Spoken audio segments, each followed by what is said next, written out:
c'est peut-être le bruit que vous allez vous habituer à entendre si vous optez pour ces chambres à air right now. Une vidéo rapide ce soir, je ne vais pas prendre trop de votre temps, mais vous avez été nombreux et nombreux à commenter ma dernière vidéo sur les chambres à air right now. Je les ai achetées sur AliExpress et ça a duré quelques semaines, 2 à 3 semaines avant que je ne crève du pneu avant.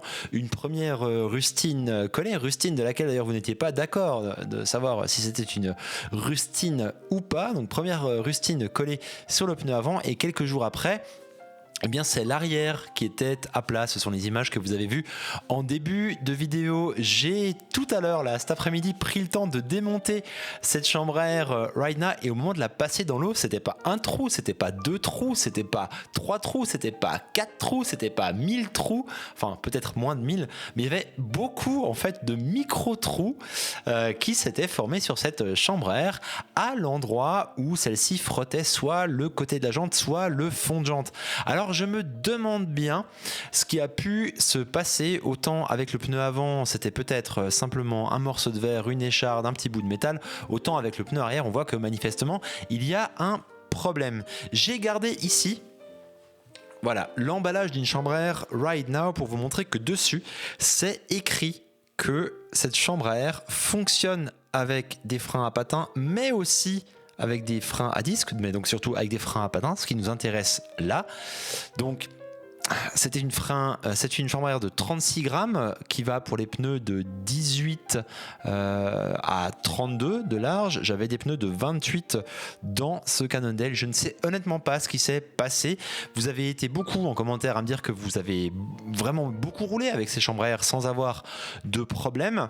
Moi je vous garantis que je n'ai pas pincé la chambre à air. D'ailleurs, on le voit puisque là tous ces micro-trous c'est pas le résultat d'un pincement. Je vous garantis que je l'ai pas percé en la montant, que je l'ai pas coincé avec un démonte-pneu puisque vous le voyez peut-être, je monte même mes pneus sans démonte-pneu. Je vous garantis que c'est pas les têtes de rayon qui ont frotté à travers le fond de jante pour aller abîmer tout ça. Ce serait beaucoup plus éloigné l'un de l'autre et beaucoup plus régulier. Voilà. Pourtant j'ai pas fait de descente de col non plus. J'ai vraiment juste utilisé mon Cannondale DI2 pour aller au travail. C'est une petite descente de 150 mètres de dénivelé, mais vraiment un truc qui dure 8 à 10 km, donc pas des grandes pentes. En plus, il faut beaucoup anticiper, on est en ville. Je ne sais absolument pas ce qui a pu se passer avec cette chambre à air. J'aimerais votre avis en commentaire. Est-ce que malgré tout, le frottement contre une jante en métal n'est pas approprié et c'est que fait pour les jantes en carbone? Est-ce que j'ai un peu roulé sous la pluie et il y a des impuretés qui sont rentrées dedans et qui sont allées frotter du coup entre la chambre à air et la jante? Est-ce que c'est la température qui s'accumule dans la jante vu qu'elle est en métal qui est venue du coup fondre un peu le TPU? Je ne sais pas, je suis vraiment en train d'essayer de comprendre et en train de me dire que pour moi les chambres à air en TPU, eh bien ça n'allait pas.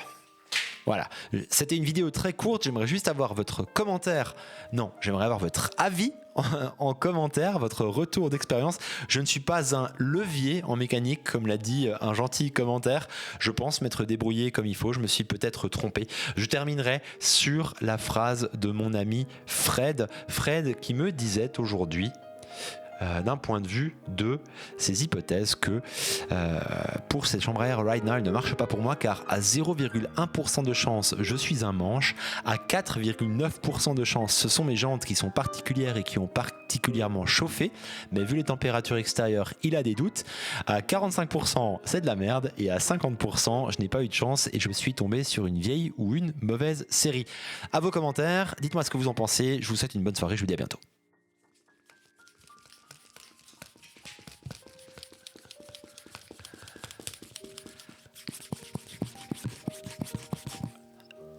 ASMR.